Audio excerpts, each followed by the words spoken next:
Hi there, it's Sarah. Here's another short story for you. Enjoy.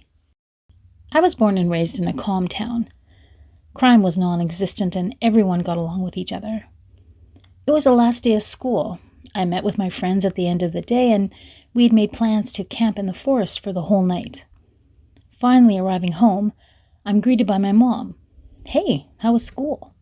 "It was fine, like usual," I answered.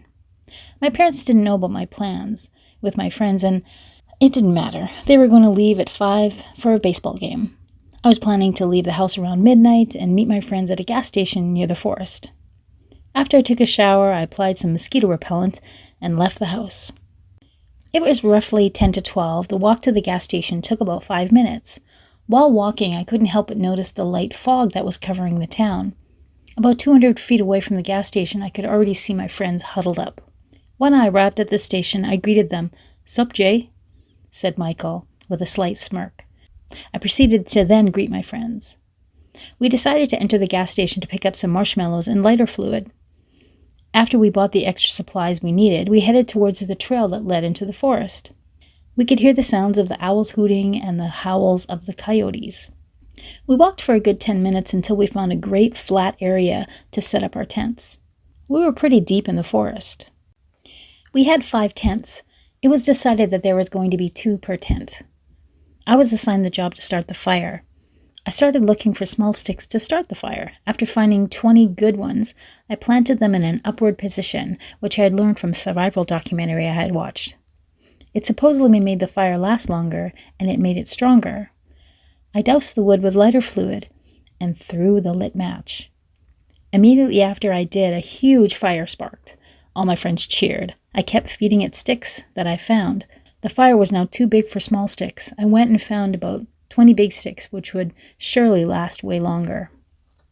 After all the tents were up and good, and everyone had finished their assigned jobs, Kyla, my friend, suggested we sit around the fire and roast marshmallows we had bought. Everyone agreed to the idea. I wasn't really hungry, so I didn't eat any. I don't know why, but I kept feeling patches of cold touching my neck. Every time it happened, I turned around to see the tall trees that towered over us. I decided not to tell anyone, not wanting to worry them. Conveniently, my friend Gabe had bought a couple packs of beer with his fake ID. After a bit of hesitation, I agreed to drink a couple of beers, hoping that it would put me at ease. It was now getting really late. We all agreed that we should get into the tents. Michael was the person I had to share the tent with. I decided not to put out the fire, thinking it would provide us with heat and protection from the animals. After struggling to fall asleep, I heard a sound outside. I thought it was my mind playing tricks with me. While trying to fall asleep again, I heard the sound again. This time it was louder. I decided to tap Michael on the shoulder to ask him if he had also heard it. "Hey, wake up." "Ugh, what?" he said with a tired look on his face.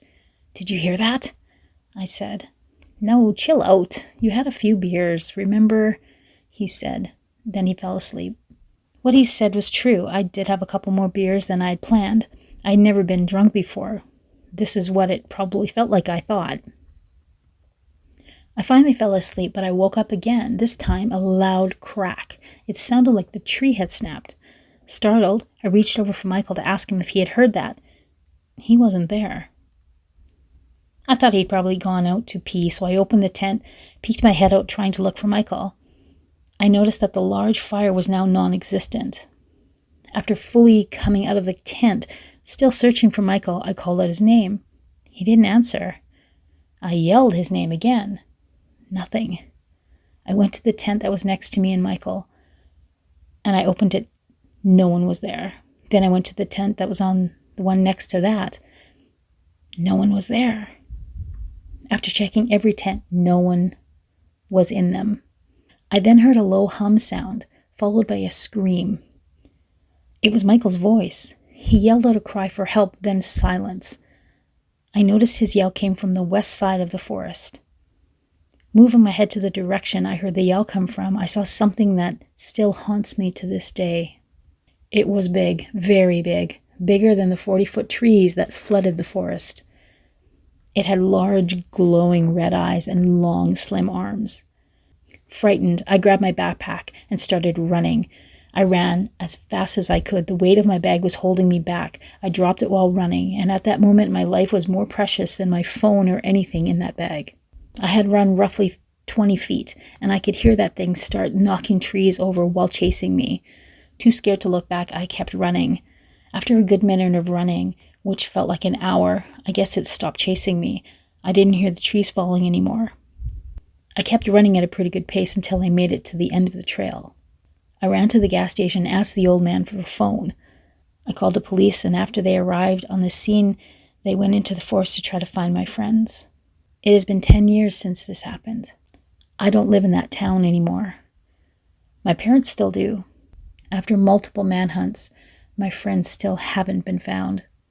I'm also pretty sure that thing that killed them is still alive.